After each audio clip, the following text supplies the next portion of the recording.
This is the time of the great witch hunts across Europe, which murdered literally thousands of women. What surprised me when I started looking at it in some detail was that in Great Britain alone, about 600 women were killed in official witchcraft executions. There was a really growing anxiety about women's behaviour, about women's independence, and at the same time a growing anxiety about the poor.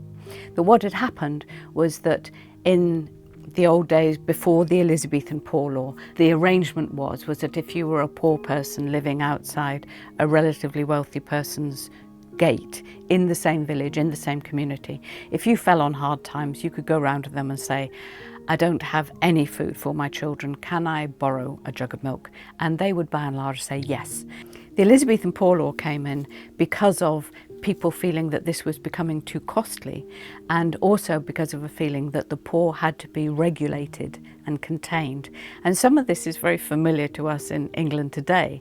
So the desire to make sure that the poor were not a difficulty to wealthy people meant that the state decided to run a little tax on everybody in the community and to take that money and disperse it itself officially. It didn't work very well, of course, during the Civil War, when all the arrangements, the social arrangements, broke down very widely.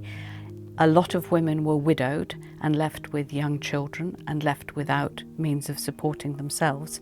And a lot of the wealthy people lost a lot of their money. So the tensions around poverty, and especially about poor women living on their own, became very, very much stronger. And it is in the background of that social, economic difficulty that you get increasing anxiety in the spiritual side about what these women are thinking and how they are behaving. So you have a lot of reports of women being refused goods or refused food and cursing.